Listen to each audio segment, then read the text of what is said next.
Ribuan murid terancam gagal untuk mengikuti SNBP 2025 karena kelalaian sekolah. Dimulai dari SMKN 1 Solo, SMKN 1, SMKN Putar, SMAN 1 Mempawah Kalbar, SMKN 10 Medan, SMAN 17 Makassar, dan SMAN 1 Cilengsi adalah 6 daripada ratusan sekolah yang tidak bisa melakukan finalisasi PDSS yang menyebabkan ribuan siswanya gagal untuk mengikuti SNBP 2025. Kita sudah pernah mendengar berita bahwa ada beberapa atau bahkan ratusan sekolah yang tidak melakukan finalisasi hingga tanggal 31 Januari 2025.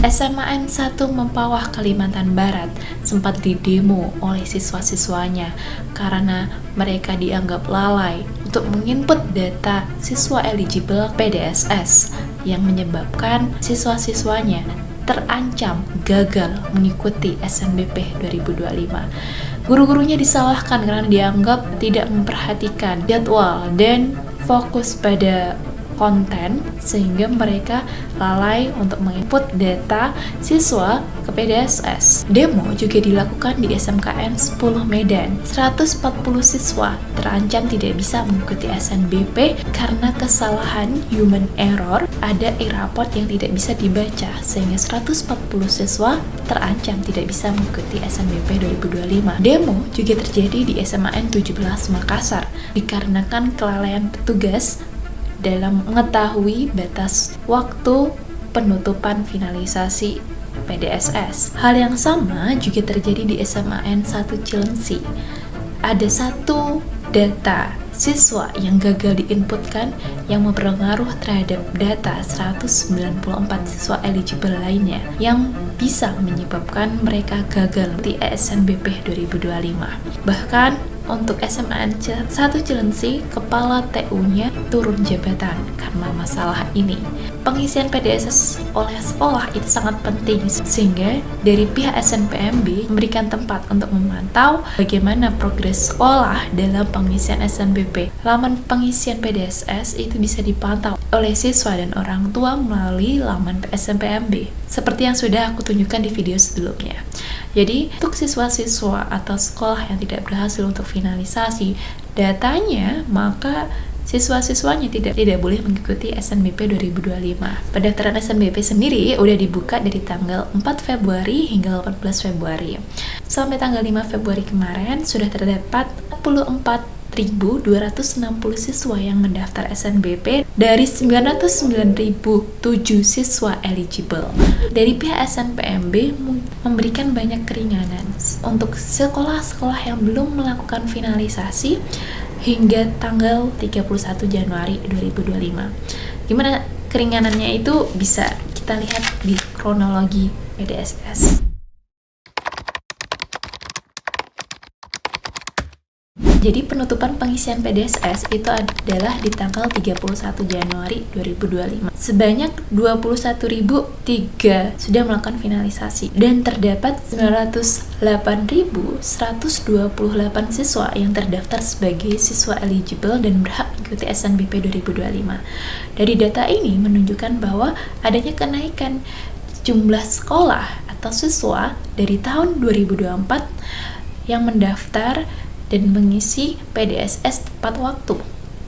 Jadi, dari sini disimpulkan bahwa tidak ada kendala pada sistem. Tanggal 31 Januari, ternyata masih banyak sekolah yang belum melakukan finalisasi, tapi datanya sudah lengkap. Untuk kategori ini, ada 373 sekolah yang belum melakukan finalisasi dengan data lengkap. Maka, dari pihak SNPMB sendiri memberikan keringanan hingga tanggal 2 Februari untuk melakukan finalisasi data. Untuk sekolah-sekolah yang datanya sudah lengkap, tinggal finalisasi aja. Pengumuman tentang penambahan waktu untuk finalisasi ini diumumkan di laman PDSS melalui running text. Jadi ada tambahan waktu hingga tanggal 2 Februari 2025. Kemudian dari pihak SNPMB melakukan siaran pers pada tanggal 4 Februari. Melalui siaran pers ini, pihak SNPMB menyatakan bahwa masih ada sekolah yang belum melakukan finalisasi hingga tanggal 4 Februari.